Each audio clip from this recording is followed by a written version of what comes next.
How's it going, guys? Trip Crypto here, and welcome back to my channel. Today we're just going to be talking a little bit about PulseX and how to navigate PulseX and the different buttons and stuff like that. But if you guys like the content, don't forget to like, comment, subscribe, and that none of this is financial information. Make sure you guys do your own research before investing any money into the crypto space.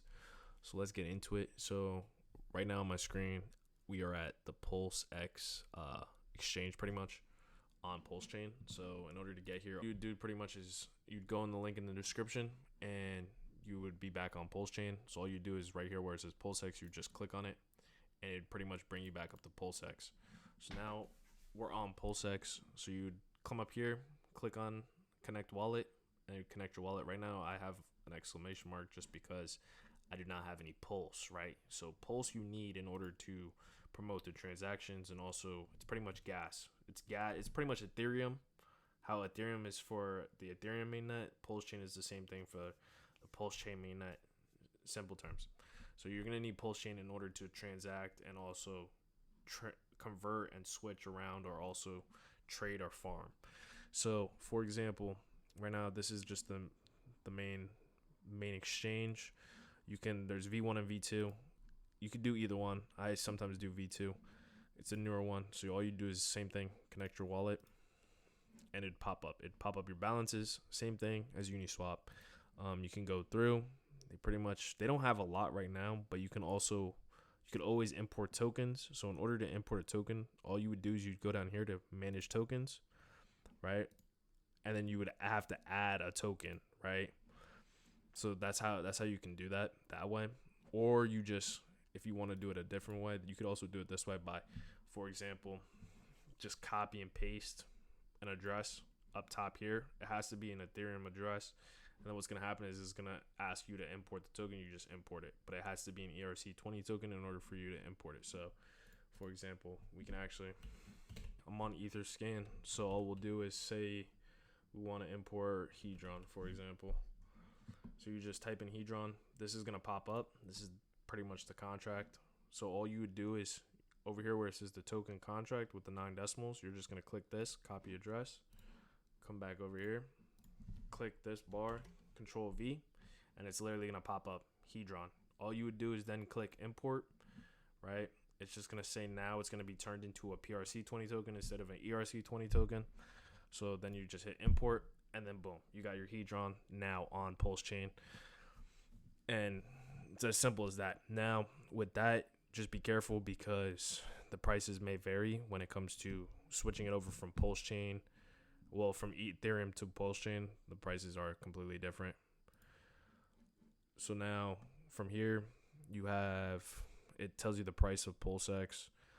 You can also switch the languages. Right here is settings. Settings, you can do a lot with the settings. You can actually do the slippage tolerance. So slippage is how much you're willing to lose when it comes to exchanging. So for example, when you're on Uniswap and say you're exchanging USDC or say, for example, since we're on Pulse Chain, say you're exchanging USDC for PulseX, right? But there's not enough liquidity on one side.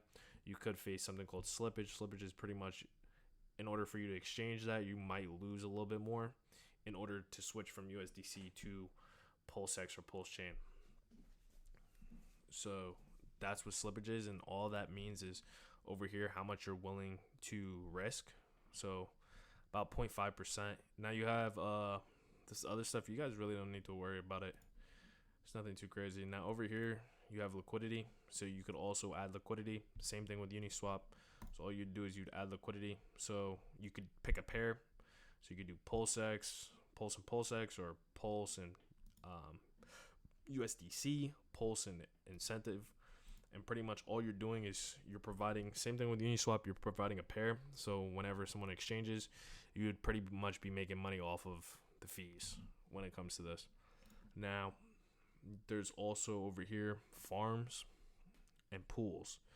So the pools and the farms, you can also click this 3 bar and you can also see pretty much a lot of information. So you can see also the liquidity when it comes to PulseX. So PulseX is the native token when it comes to this exchange, right? Pulse Chain is the gas token needed to exchange, but PulseX is the native token. So it's like Uni for Uniswap and Ethereum for the Ethereum mainnet.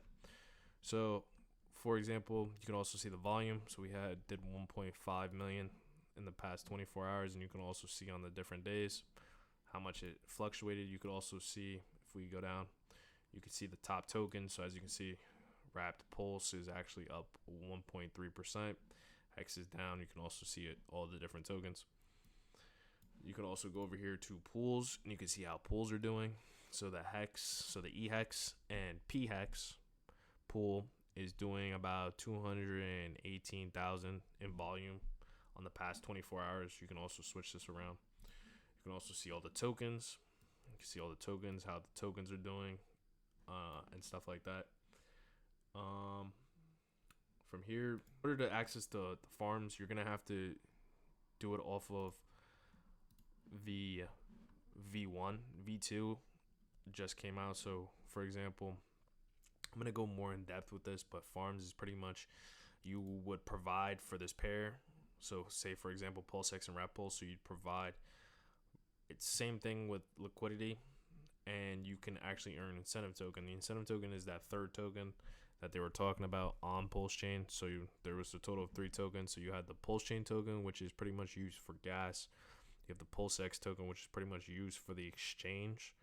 And then you have the incentive token, where if you stake both of those, or you not stake, but you farm both of those, or you farm any of these other tokens, you are able to get incentive tokens, which doesn't really have a huge value yet, but more than likely will have a value come in the future. You can also see, I'll actually break this down more in depth and talk more about the APRs, because the APRs are pretty good on a lot of these, and the liquidity. But yeah, that's the farms. You can also do the pools, but most people are pretty much in the farms right now. But that's pretty much everything when it comes to PulseX. This just shows you the pair, how the pair is doing overall on the 24 hours, the week, the month. Same thing with Uniswap.